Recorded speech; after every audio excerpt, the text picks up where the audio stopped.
Hey kids, Kamala's making communism cool again.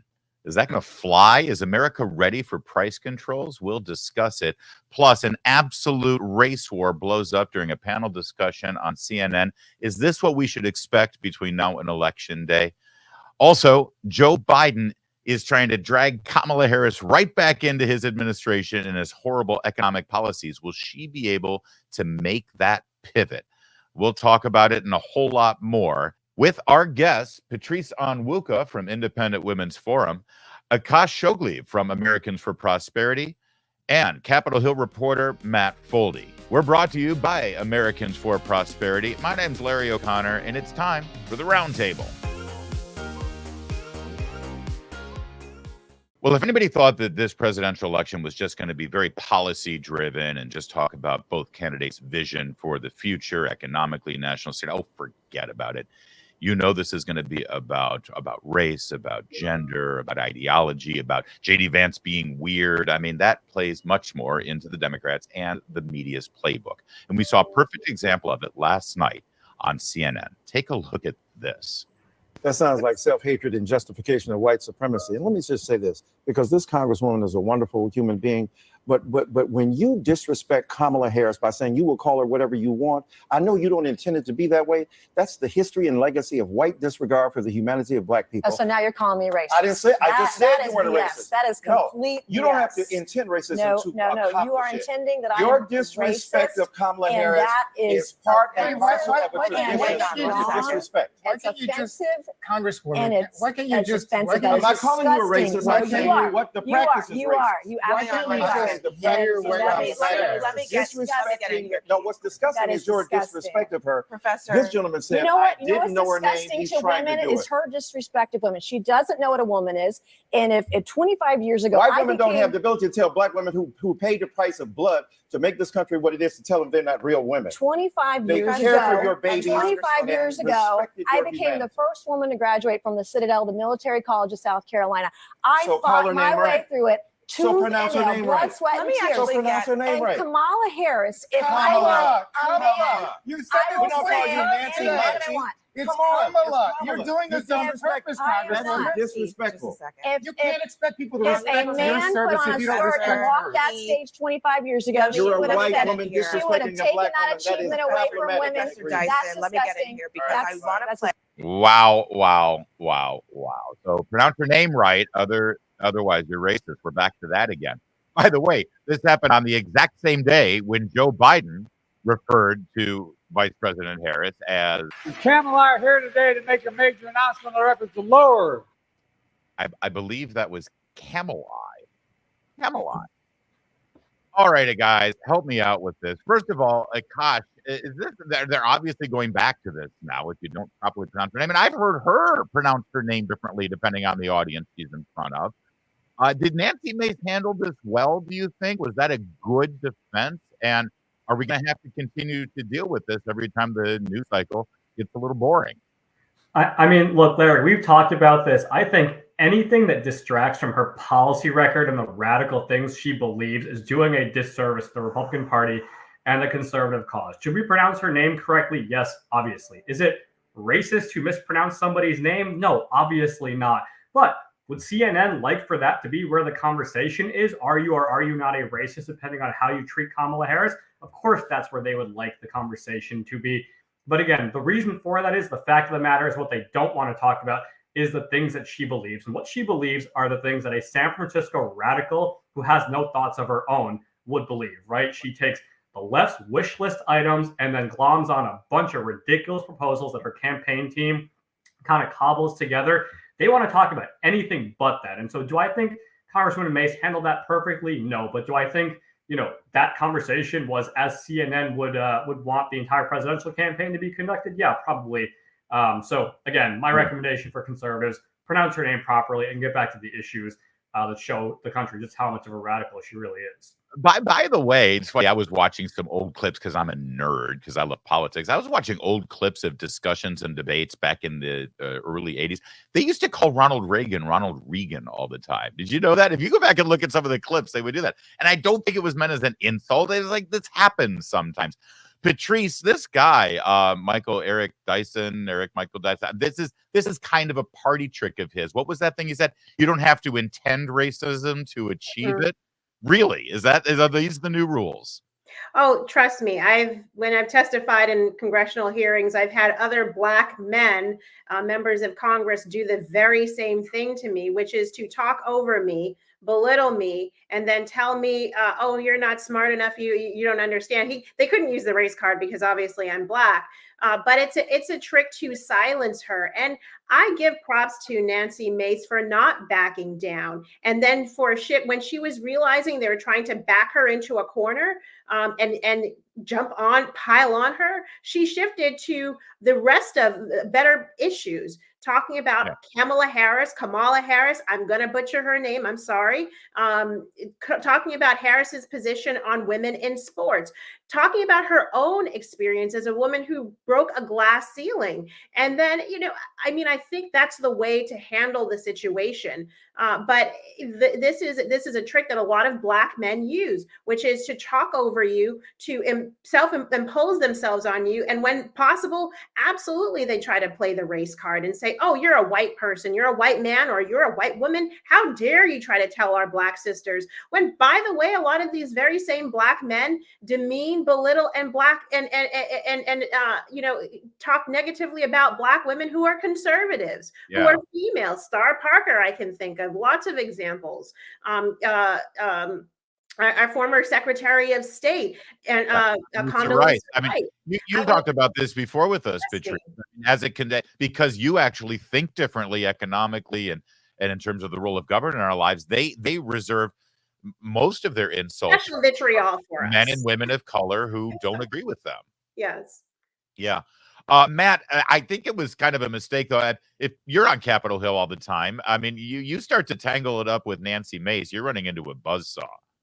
That's true. And I think this whole segment is a great example of why watching CNN is just horrible for your mental health. I mean, I think all of us are probably stupider for watching this segment. And, that's why I prefer watching this show. And Akash made an interesting point about the Harris 2024 platform. And, we'll talk more about the socialism-y aspects of it. But the other thing is, this is basically a platformless campaign. I mean, there are now more gender options that you can click on job applications for her campaign than there are policy platforms on her website. I mean, my joke about that is that the policies of the Harris campaign are just DonaldJTrump.com sprinkled in with some socialism. But you look at where she's been pivoting away from the Green New Deal, which she co-sponsored, wide open border, which she was, of course, presiding over as the borders are, pretending to be tough on crime.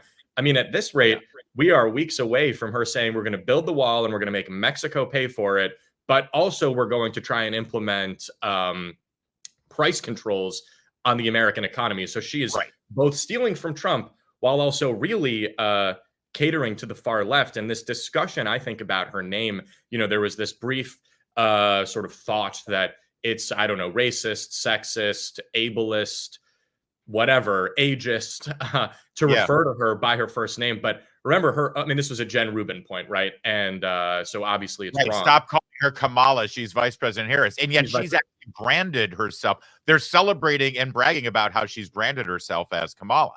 Exactly right. So this is kind of, I think Akash is right. When you're bogged down in discussing your opponent's name, you can probably focus on other things. And, Larry, you had said, are we going to have this on CNN every time there's a slow news week? Well, it's only a slow news week if you're not looking to find anything. And I think that's what CNN is hardly a slow news week, but it's not a news cycle that's working in Kamala Harris's favor. And I think that's what we're really having. In fact, I'll finish it up with Akash because Nancy Mace did not go, Congresswoman Mace, was not on that show to talk about Kamala Harris's identity or her race or to properly pronounce her name. She was there talking about policy.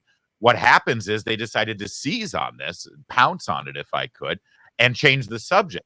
That's the danger here, is that as soon as you start to make points about the disastrous policies that would happen in a Harris administration, they immediately say, oh, so it's because you're racist you think this way. And they should absolutely be called on it. As Patrice noted, they do this all the time to minority conservatives, and especially women minority conservatives. Again, look at the way they treated Nikki Haley, right? They were attacking her for using her middle name, Nikki, which is actually a very common Indian name. I mean, I've had my name mispronounced many times. I don't think it's because somebody's a racist. It's because they probably haven't seen my name before, right? So I think they absolutely should be called on these games that they play. I don't know if Nancy Mace did that intentionally. I don't believe that she did. But I think, as Patrice noted, she was trying to pivot that conversation back to real issues. And she did so by pointing to issues where the Democrats are very, very vulnerable and far to the left extreme of the American public. And that, of course, makes CNN and Kamala Harris's defenders very uncomfortable. And I think that is the offense that conservatives need to be playing all fall on the campaign trail. Well, I'm just happy that if the Biden administration has been able to do anything with regard to the unemployment problem in this country, they appear to have gotten Mr. Dyson another gig. Now that we've got a person of color running for the White House again, he's going to come back out and be on TV all the time. And boy, we're all happier for it. For 2 decades, conservatives have chosen to partner with Americans for Prosperity to expand freedom and opportunity. AFP's grassroots movement has been delivering real, tangible results at the local, state, and national level to improve the lives of millions by lowering taxes, removing burdensome regulations, and expanding school choice, just to name a few wins. With more than 4 million advocates and local offices across the country, Americans for Prosperity is the largest, most effective grassroots organization in America. And now, AFP is taking on Bidenomics and Kamalanomics, and they're fighting to secure the border. See how you can join the movement yourself and reignite the American dream. Go to americansforprosperity.org. That's americansforprosperity.org. The Harris campaign has been caught cheating. Again, this time manipulating Google because, big tech has been so hard on Democrats lately. They got to do whatever they can to get an edge out there on Google. They've manipulated the ads to basically lie about what actual press organizations and publications are saying about them. And apparently, they're not going to apologize for it. Take a look. During the break, in terms of, is this something that's normal? Is this something that campaigns have been using? How do you defend kind of the... Yeah, well, this is part of paid advertising. I mean, if you are somebody who's reading a news outlet on your phone, you'll see embedded ads come up sometimes in those stories that, on first glance, look like a story by the outlet you're reading. But if you don't, if you look at it more closely, it says sponsored content. I mean, this is something that the search engines do. It's part of the way they generate ad revenue. So there's nothing about it that is violates their terms or is in any way unethical. I mean, this is part of the way that paid advertising works. And, you'll see it. It's certainly not just political campaigns who do it. I mean, just as I am reading things online, sometimes I'll double, I'll sort of double look at something because it feels like it's an authentic piece of content. And then you see it's paid. So it is incumbent on the viewer, the reader, the consumer to have a discerning eye, not just on political content, but on other ads. Kate Bedingfield with a heck of an explanation there. Listen, it's on you. Yeah, of course they're trying to fool you. And if you're stupid enough to fall for it, that's your problem. Real shock that she's a former communications director for the Biden White House. But it's way more than what she's saying here with regard to embedded content and things that look like articles but aren't really. Because take a look at what these ads look like. As you can see, they're literally using the logos and names of major publications, USA Today, AP, CNN, The Guardian, CBS News, and pretending like they have written these glowing reviews of Kamala Harris's policies. That's well beyond just embedded content. That's just deceitful. That's a lie. And you just heard from a Democrat strategist. It's on you, man. If you're fooled, that's your problem. All right, guys, let's talk about this. Patrice, this seems pretty dirty. And Google has even admitted that they're going to fix this. They think it's a glitch that they were able to get away with it. But it does tell you something about the Harris campaign that they're even trying to do this. Well, it tells us how dirty and how desperate they are to ensure that they feed the American people as much, fake news as possible. Let's think back in history when in the turn of the 20th century, you had a lot of snake oil salesmen who would advertise their products as though they were miracle oil, miracle water, miracle medicines that would treat people, when instead they would make people sick. And that kind of false advertisement is exactly what we're seeing here. Listen, if it was just about a headline being manipulated to be glowing, that would be one thing. As soon as you take the moniker, the masthead of a news agency and slap it on there, you are literally saying that this is what the news agency is endorsing, and this is exactly what they put out there. You might say it's stealing, but it's absolutely unethical. It is wrong. It's disingenuous. It's lying to the American people. But should we be surprised because Kamala Harris has lied to the American people, saying that her current boss is more than up to the task of being president and running for office until he was exposed that he wasn't. So let's see these news agencies stand up and say that they're going to sue, for example, or actually push back. That's when this behavior is going to stop. Patrice, it's Kamala. Please don't get me in trouble. Come on. But she makes a good point. Matt Foldi, it is pretty remarkable that CBS News and AP News and USA Today, I haven't heard anything from them. Shouldn't they be ticked off that they're being appropriated this way? And clearly the Harris campaign went ahead with this because they knew, hey, if we get caught, it's not like there's going to be any price to pay. Totally true. And I think this new segment also that we watched is kind of the height of Democratic privilege. And you remember these NBC, I think its staff almost staged a mutiny when they briefly hired Ronna McDaniel to provide a minor counterpoint to the garbage that's otherwise on their airwaves. But honestly, I looked pretty closely at these ads by the Harris campaign. I saw no difference in the content of these ads than what you see from any of these websites. So I don't actually think there's really that big of a difference. These outlets are all in the tank for her, to the extent of, think about this in two examples, right? There was the absurd Time magazine cover that, would make you think that, she's a better athlete than Tom Brady, which I don't even think is humanly possible. And she didn't even sit for an interview, and they still made the cover, basically pure propaganda for her. And then it's not just that the Harris campaign was rewriting these headlines, although again, I'm not sure how different they were from the normal ones, but news outlets have been making Orwell happen, right? I mean, they have been rewriting their own reporting to Kamala Harris's benefit, right? Yeah. So that, I think, is the bigger problem than some ads on Google that, listen, Reuters, AP, ABC, NBC, all of these outlets are already in the tank for her. So I don't really think it's that big a deal that they're changing the headlines, because it's the content of their articles that's what is the Harris campaign is relying on for this propaganda for the next 90 or so days. It's a fair point, although I'm going to disagree a little bit, because there is something about these headlines, if we can bring it back up and look at it together, that I think does make a difference. And Akash, I want you to comment on this if you could, because look at what the content is. Vice President Harris's economic vision, lower costs and higher wages. Wait a minute. They're pretending like there is an economic vision. Inflation is down. Harris will lower health costs. No, those are obviously fake headlines, Akash, because that assumes that we've heard any kind of policy initiatives from the Harris campaign, that you can go to the website and actually see the plan to lower health costs. There aren't any. So not only are they pretending they're getting these news outlets to write glowing reviews about them, but they're also pretending that they have a policy that they can talk about. That's actually part of the lie here. Yeah, I mean, they're doctoring these results to make them seem like what they want people to believe about the campaign. But again, to Foldi's point, this is the kind of coverage they would get from the mainstream media anyway. The larger point here, Larry, is this kind of stuff is going to happen. It's been happening. It'll happen in the future. None of this ultimately is something conservatives can control. What conservatives can control are their tactics, their message, and their discipline. We know we don't get a fair shake from the mainstream media, and that's why us doing the hard work of campaigning and changing people's hearts and minds is entirely on us. Every one of these major institutions is against conservatives, is against Republicans.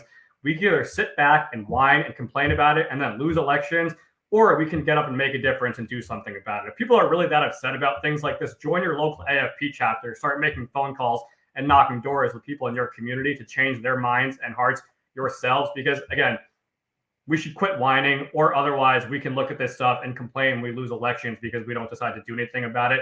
The Harris campaign, of course, they're going to play these games. It's on us to make a difference and overcome this kind of nonsense because, again, as Patrice said, it should come as no surprise. And this kind of stuff is going to continue all fall and deep into the next administration, next Congress, and next election cycle and beyond, too. That is true, but I refuse to just shrug my way through it. But that is why one of the reasons why we love to talk to you about this, Akash, because you guys at AFP actually do put tools and resources in the hands of people, so they're not just writing angry comments on a Facebook page. They can actually do something to make a difference. And Matt, final word here for you. It is kind of fascinating to see Kate Bedingfield, former Biden comms person, now a paid CNN political analyst, basically sort of, smirk about this. If anything, she was sort of praising the Harris campaign for having the audacity to do this and letting voters know, yeah, listen, it's up to you guys to be smart enough to figure this out. Okay, lesson learned, I suppose. But it does tell you something about how she went about her job for Joe Biden at the White House, doesn't it? Not only that, I mean, remember, Jen Psaki has a primetime show on MSNBC. So the Biden White House to primetime liberal media pipeline is very well established. And it's going to be, they're going to be obviously relying on these people to help carry their water between now and the election. It's a huge advantage that they have, obviously. And again, you think back to Ronna McDaniel being offered a job at NBC. I think she would have at least provided some insight. But the network said, absolutely not. They dumped her publicly. And instead, you get lovely insight like Kate Bedingfield saying, hey, good for the Harris campaign to, treat these media outlets like garbage. If I worked at one of these outlets, I would at least be disappointed that I'm being literally used by the government as pure propaganda. But that's what they're there for. To treat the outlets like garbage, and they're perfectly happy to be treated that way, and to treat the voters like rubes and sort of chuckle at them if they can't tell the difference. Listen, if anything, it's revealing. And to go right from the Biden White House to CNN to be able to apologize for the Harris campaign, that's what Andrew Breitbart used to call the Democrat media complex, that revolving door. It's good to be a Democrat. Well, we finally have a bona fide economic policy from the Harris campaign, and we're going to spend some time talking about it because apparently what didn't work for Joseph Stalin, what didn't work for Mao Zedong, what didn't work for Fidel Castro or Hugo Chavez, it's going to work here, damn it, because Kamala Harris is bringing joy to communism. Take a look at this. We believe in a future where we lower the cost of living for America's families so that they have a chance not just to get by, but to get ahead.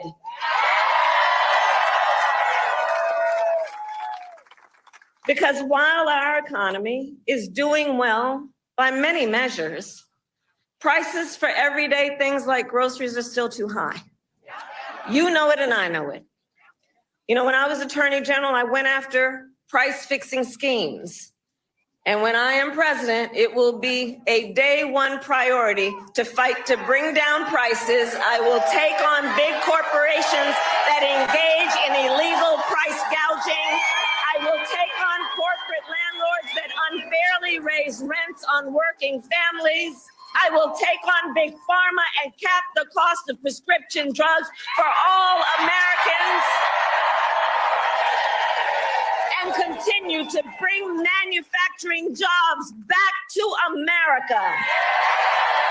Nothing brings back manufacturing jobs to America like price controls and the threats of prosecution for corporations for actually following market demands for pricing. Akash, there's so much to unpack here, and we've got more to discuss as well. So let's, like I said, take our time on this segment. I first find it very instructive that Kamala Harris is pretending like she has no say in the current administration, considering she's vice president in the tie-breaking vote in the Senate. If she's got all these great ideas, why not implement them, number one? But number two, she goes back to the time when she's attorney general and talks about fixing the economy as some kind of prosecutor. That's fascinating, isn't it? She doesn't say, when I was a senator, or while I've been vice president. No, we're going to go all the way back to when I was an attorney general and I went after companies for price gouging, as if that's why we have inflation, Akash. It is just so beyond ridiculous. To your point, Larry, I don't even know where to begin. To quote another famous Democrat, Ideas like this rely on the stupidity of the American voter. The American people are not stupid enough to fall for this. All this is Kamala Harris needing something to say on the campaign trail. She needs a one-line response to deflect blame from herself and from other Democrats for this inflation crisis that they created with their own trillions of dollars in reckless spending. And this is the best they could come up with. You know what the profit margin was for grocery stores last year, Larry? It was 1%.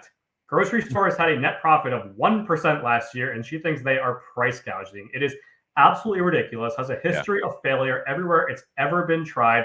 The American people are not that dumb, and she will ultimately pay the price for this if conservatives go out and make the case and explain this to people, and it shouldn't be that hard to do. When government's in control, prices go up, supply goes down, and you end up with empty store shelves like they have in socialist countries all over the world.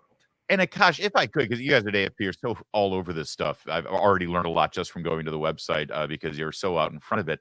Before a person running for president makes these kind of threats and these kind of accusations about corporations and the grocery industry price gouging, shouldn't they be compelled to bring one piece of evidence to the table? Can't they show us one example? Look what Kroger did here. But they're not.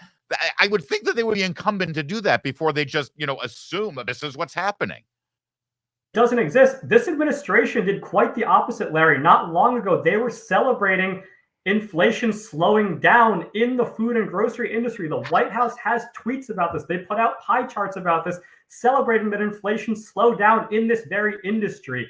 And I would love to know, is it that when inflation is low, corporations are not greedy, but when inflation is high, then corporations are greedy? I mean, tell us what to think at any given moment, depending on where inflation is.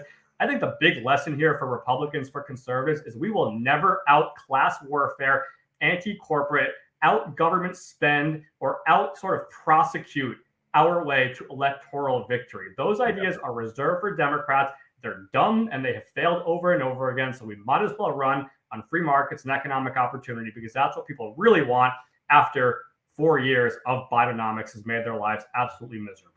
Well, and Patrice, economics is your wheelhouse. I know. I've seen you testifying on it and all over the place discussing it. You did fact check on this very issue this week, didn't you, for Independent Women's Forum? And they really don't have the facts on their side when it comes to suggesting that corporate greed is what's behind higher prices. Yeah, it's so interesting. So looking at whether the elevated inflation rates we're seeing and just higher prices are due to price gouging or greedflation, whatever name they're using, flavor of the week is. And I look back at the San Francisco Federal Reserve Bank and some of their research looking at whether that's true, and they found that's absolutely false. You would have to see widespread evidence across every industry, because we're not just talking about grocery stores and gas pumps. We're talking about school books. We're talking about airline tickets and hotel fees. We're talking about haircuts and kids' shoes. We've seen the cumulative effect of 3.5 years of increased prices being 20% overall. It's not just in one industry, one company, as Akash was saying. This is widespread. And so there's absolutely nothing to the idea that this is about price gouging. And in fact, when you look at corporate profits from the start of the pandemic to now, yes, they did increase during the pandemic, but they are pretty much back to where they were right before the pandemic hit, which tells us that the continued high prices right now is not because of corporate profits being, skyrocketing through the roof. They've actually come back down. Listen, the idea of price controls, just think about rent control. And it's easy to say, well, yeah, rent control didn't work in New York City. It's why it didn't work in Boston. That's why a lot of these major cities moved away. And the perfect example is the Afghani princess, royal member, living in a rent-controlled apartment, paying a couple $100 a month with sitting on a massive family tuft because of rent control, because it's been passed down from generation to generation. You spread price controls from housing, you put that in food, you put that into medicine, and that's where you start to see massive pain across the board, right? Loss of property and everything else. Right. Government price controls on any good or product or service ends up creating a shortage, which of course then drives prices up because there's less supply and more demand. I mean, I'm sorry, it's not that complicated. Matt Foldi, let's get you in on this as well, because there's also another aspect of this. This is typical, sadly, Democrat politics, where instead of actually bringing a solution to a problem, they find a villain and they point the finger at them. It's their fault, and it's frankly divisive. It actually pits people. It's class warfare. This, sadly, is what we've seen since the Obama era. Yeah, it's interesting. They are sort of, at least in this instance, reverting back to the Obama/Bernie 1.0 class warfare instead of race division. Don't worry, they'll come back to that. But yeah, there's a lot of interesting things going on here. I think that Democrats, you oftentimes hear these people say, real socialism has never been tried, right? I think the premise of this policy is real price controls have never been tried. Now, of course, the problem is they have. And I went to the University of Chicago, very well known for econ. I was actually the only political science major who never started as an econ major. But Larry, right at the end, you basically laid out what anyone who didn't take Econ 101 would know, which explains why price controls aren't going to work. And what I think you're seeing here is much like with Joe Biden, Kamala Harris is now shooting from the hip, right? You see Joe Biden, even just recently, he would say things like, we need new elections in Venezuela. Actually, wait, we don't need new elections in Venezuela. And as far as pointing to an example, don't be so ridiculous, right? Joe Biden, who is still the president, last I checked, recently floated out of nowhere a proposal for nationwide rent control that I think they've since walked back. But right now you have, with Joe Biden and Kamala Harris, you have a president making policies that his staff are then walking back. And then you have the vice president, who's now running for president, making no policies herself. They're all through an aide said, a senior advisor said. It is very weird what's going on with these two people. It's like they're complete empty vessels for basically in stalking horses for the left right now. And that's where I think you see these insane demands for price controls coming from, right? The DNC is kicking off next week. So you've got the Jihad Caucus descending on Chicago, and they need to appease them. Yeah. Listen, Matt, actually, a quick follow-up with you, because you're right. There's no walking this one back. This is their first big ballyhooed presentation. This is going to be their policy, and it's going right into the DNC next week. But, if you're Tim Kaine right now, and you're trying to win re-election in Virginia, and you've got to answer for this. If you're Senator Tester right now, you can't be happy with the march toward communism here with price controls. This is going to hurt down ticket. I think you can be happy, though, because you see the left basically cropping up these fake news outlets in states like Virginia, for example. There's one called the Dogwood that exists just to run Facebook ads masquerading as news that are actually just ads for the Democratic Party. I mean, they have plowed hundreds of millions of dollars via people like David Brock, who was one of the Clintons' antagonists turned lapdog. And they are running very cleverly. This is important, I think, for viewers to realize. This happened in 2021, for example, in Virginia for the governor's race, and across the country in 2022 in the midterms. They are sending mailers designed to look like local newspapers to very highly targeted voters to try and get them to vote for Democrats. So if you're asking, am I optimistic that the local media in Missoula is going to ask John Tester about Kamala Harris's price fixing? Boy, oh boy, am I not expecting that to happen. I think that they just understand they can wait this all out and hope that there's no accountability for them. Now, obviously there should be, and that's incumbent on the Republicans to make happen. Yeah, I would think that Tim Kaine does not want to answer a question about whether he supports Kamala Harris's price controls on agriculture, not in Virginia. Akash, you have been almost begging the Trump campaign to focus on issues like this, focus on inflation, focus on the grocery store and kitchen table issues. Yesterday, Donald Trump did give a presentation. I want to show you a couple of moments here and get your review on how he did. Let's take a look at this first. She's running on the Maduro plan. We call it the Maduro plan, like something straight out of Venezuela or the Soviet Union.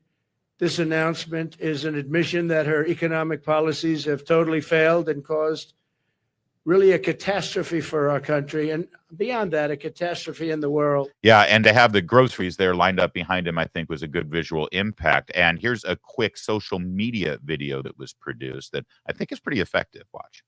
This is the cost of food. This is the cost of your basics. Every single thing is up. Eggs up 48%. Cookies up 27%. Look at what's going on. Butter up 31%. And this is just the beginning. It's a disaster. Yeah, and Akash, this actually ties in with the TikTok trend of people taking a look at their grocery bills or their Uber Eats bills from 4 years ago, because you can see it in your history, and then looking at what the exact same basket of food costs today. This is good. This is effective. This is the message we need, isn't it? Yeah, that line about the Maduro plan, I really like that because, look, people have been calling her a socialist or like a cover-up communist and things like that for a long time, and they've been deflecting from it. And then she rolls out a price gouging and rent control scheme. I mean, you're not really doing yourself many favors. Trump is obviously familiarizing himself with this line of attack on her. She's hopefully making it a lot easier for him today. And look, if you ever wondered whether or not these down ballot races matter that you and Matt were just talking about, I mean, to your point, does Bob Casey, Tim Kaine, John Tester, do they want to support Maduro-esque price control schemes? Because look, if Americans were mad about empty grocery store shelves a couple of years ago, just wait until this scheme goes into effect, because those guys pass it into law in 2025. So she can lay out all the nonsense she wants. If those guys don't win re-election, none of it goes anywhere, obviously. And so to your point, Larry, every single Democrat running up and down the ballot should be asked whether or not they support this nonsense, because ultimately what it's going to mean is higher costs, empty store shelves, and fewer jobs for the American people in all 50 states if this stuff comes to reality. Thank you. I mean, forget about the local media. During the debate, when McCormick turns to Bob Casey and say, "So you're on board with this Fidel Castro plan, are you, Bob?" I mean, that'll be a devastating moment. This is going to kill those campaigns, I think. Patrice, let's get you back into this, because Kamala Harris and Joe Biden had a moment in Prince George's County, in your neighborhood, actually, if I remember right, where they sort of had it was the pass the baton moment, right? And I want you to look at the dynamic between the two of them. Take a look at this. 2 years ago, as vice president, I was proud to cast the tie-breaking vote that sent the bill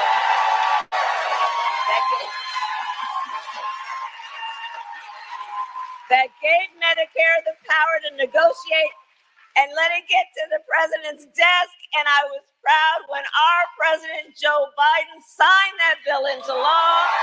I mean, Patrice, that's kind of a smoking gun moment there. She's admitting to the crime. I mean, she passed that and she's proud of it. And that right there, that could be an ad for Trump right now, because that's the bill that ended up costing everything so much more. Well, yeah, I think that she's talking about 2 years ago. So the Inflation Reduction Act, which is really the non-inflation reducing act, there is really more just the radical green agenda act, dressed up under the guise of inflation to get Joe Manchin to vote in support of it. So this makes it very difficult for her to distance herself from Bidenomics. Inflation Reduction Act was a core aspect of Bidenomics, as well as the American Rescue Plan, which provided those stimmies with Joe Biden's signature on them. So she can't now go around and say, "Oh no, I'm going to fix my day one priority is to bring prices down," when number one, you and Joe Biden drove prices higher, and then you and Joe Biden did nothing to really bring them down. What's brought prices down has been, cooling down the housing market through higher interest rates, and frankly, just time, and ending the incentives that kept people from working, which made it difficult for producers to produce and meet the increased demand from all of the increase in government spending. So, it's going to be hard for her to pull back. And I just got to say, when she's proposing price controls, it's also going to make it difficult for her to claim to be a moderate, to be a centrist, to say that she's not as radical as her past positions have been. Not only is she tied to Bidenomics, but she's now proposing ideas that are farther left than probably Bernie Sanders. I mean, maybe Sanders might appreciate them, but it's certainly to the left of Joe Biden. All the Democrats. Anybody anticipated her first big policy initiative would be an economic proposal to the left of Biden and to the left of where we've been for the last 3.5 years. Yeah, exactly. It's a great point, Patrice, and we'll leave it there. I will say, though, this whole idea of a $25,000 grant for first-time home buyers, because we have so much money lying around in the federal government, I, for one, am super excited about that, because this guy's house just got $25,000 more expensive. It was reported earlier this week by Axios that Kamala Harris was going to try to make a pivot and distance herself from some of the less popular economic policies of the Biden administration, which is weird because last I checked, it was the Biden-Harris administration, right? And also, last I checked, I thought we had the strongest economy in the world. Why would anyone want to distance themselves from the strongest economy in the world? Where Fox News' Peter Doocy asked Joe Biden specifically, how's it going to make you feel when Kamala Harris distances herself from your policies? Look what he said. How much does it bother you that Vice President Harris might soon, for political reasons, start to distance herself from your economic? She's not going to. You don't think she's going to, Mr. President? She's not going to. Well, there it is. I mean, is she stuck now, Akash? Is she going to be able? I mean, she's not that brilliant of a political maneuverer to be able to sort of figure this out and thread this needle. Is she? She's stuck. She can't. She's the one that cast a tie-breaking vote on the two biggest spending bills that drove this inflation crisis, the American Rescue Plan Act and the Inflation Reduction Act. And after that first bill passed, if you remember, Larry, she's the one who barnstormed around the country saying help is on the way. And what help is on the way meant was that gas was going to cost $5 a gallon. So she cannot distance herself from Bidenomics. I forgot about that. They made her the point person to sell this thing across the hinterlands, didn't they? The only thing she can do now is to create a policy platform of her own that is further to the left of Bidenomics. It's more Bidenomics than Bidenomics itself. It's more government regulation. It's more spending. It's more class warfare tax increases. That's the only space she has left on her economic platform. And that's what she's clearly going to be doing today and the rest of the campaign trail. And again, we got to make that campaign as conservatives feel some pain about it because it's going to mean fewer jobs, higher costs, more empty store shelves. Foldi, this is kind of inside baseball, but I'm fascinated by it. You're on Capitol Hill. You know these reporters. You hear whispers in the corridors. How did this work out exactly? Earlier in the week, Jim Vandehei, Mike Allen, they're pretty well-sourced reporters. They're saying that Kamala is going to distance herself. Obviously, that was some kind of trial balloon. Then by the end of the week, Joe Biden saying, oh, no, she's not.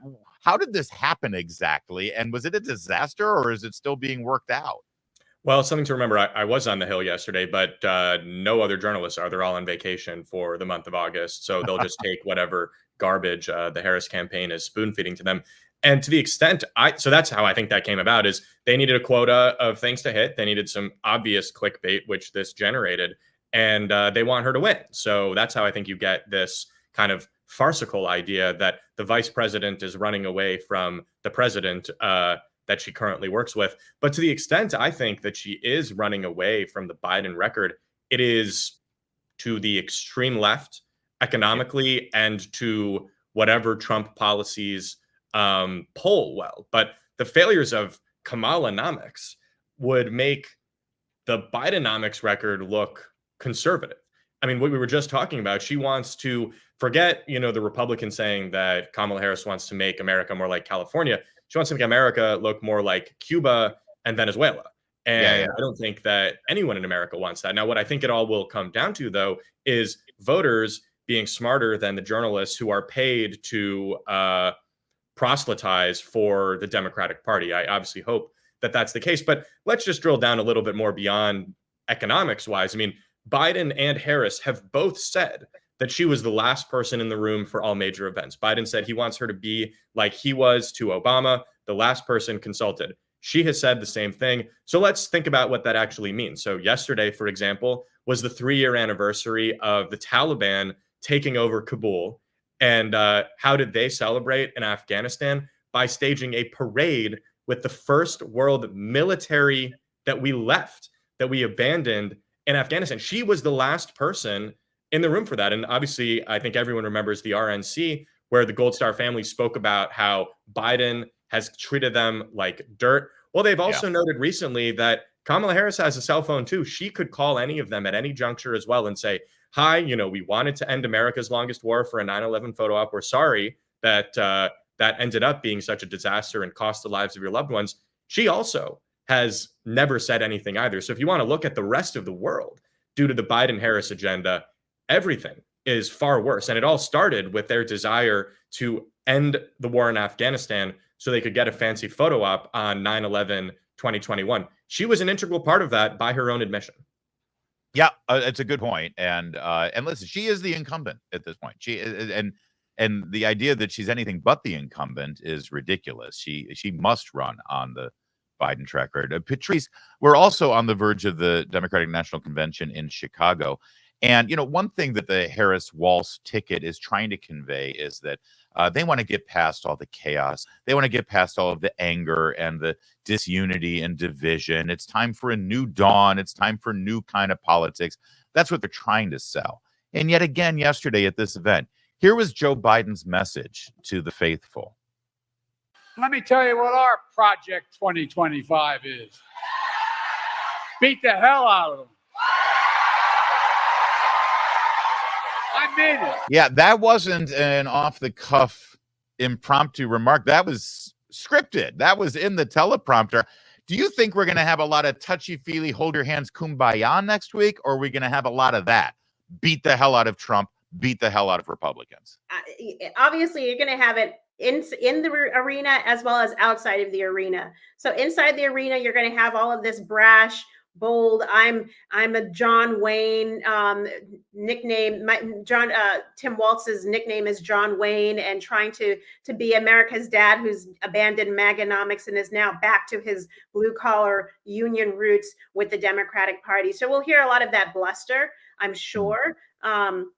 President Biden is expected to speak on Monday, and then, you know, unless anything changes, you'll continue to hear more of that. You will probably hear a lot on the personal attacks, you know, Nate saying Kamala Harris versus Kamala Harris and the racism that's in a part of that. You're not going to hear a lot of policy. And then outside, I think you're going to be greeted by the jihadi supporters, the Gaza massacre supporters who are out there chanting death to America. I think it's going to be very fascinating to see how, you know, whether they even acknowledge on the main stage the protests that have been going on, whether they are able to throw a lifeline to those many Jews, American Jews, who feel like the anti-Semitism in their own party is swept under the rug as though it's nothing. And maybe they'll give a little bit of airtime to Pennsylvania's governor, Josh Shapiro, who should have been named on the ticket but wasn't. So we'll see how that goes, but that's what I'm expecting next week. Akash, we're going to kick things off on Monday with Joe Biden speaking. It'll be sort of his valedictory remarks, I suppose, and sort of the coda to his career, even though he is still going to be president for a few more months. So this is all very strange. At that point, though, are they going to be able to make this pivot? Will she be able to separate herself in some way? Will this, or will Joe Biden's shadow still hang over this convention? No, I don't think it will, because they're going to want him off stage as fast as they can, right? As soon as he became a drag on the Democratic agenda, they quickly shuffled him off stage, and they'll do so literally, I'm sure, at the convention next week. And they did functionally the exact opposite with Kamala Harris. If you remember, Larry, when she was seen, she was so unpopular that she was seen as a drag on the Democratic agenda. You actually got some pretty truthful and fair stories about her in the mainstream media, how she was a bad boss and people were leaving her office and how she needed to be reinvented and all this stuff. And the media was generally giving us an honest take on Kamala Harris because they had to, because they wanted to separate the Democratic agenda from Kamala Harris. But now that she is the Democratic standard bearer, you're getting things like that Time magazine cover that Foldi mentioned, where she is just this absolutely heroic figure. And so you'll see, the heroicism of Kamala Harris on full display, and Joe Biden basically shoved to the side and forgotten about. But again, it shouldn't be forgotten that she cast the tie-breaking votes on Bidenomics. She's the one responsible for fixing Biden's broken border mess, who failed to do so. She was part and parcel of the Afghanistan debacle. And so they might want to push Joe Biden off stage, but Kamala Harris owns his failures just as much as he does, as do the Democrats running for House and Senate who voted for those things and supported them as well. One last word for Matt Foldi, and I'll just be a little, this isn't beneath me. I want to make fun of her a little bit and her mannerisms on stage, because listen, there's some people who think that Kamala Harris is fantastic and they love her style. There are others who just can't take it. And there is something about the comfort level of wanting to spend 4 years with somebody in your living room every day, right? Take a look at this moment from the rally yesterday. Our extraordinary President Joe Biden.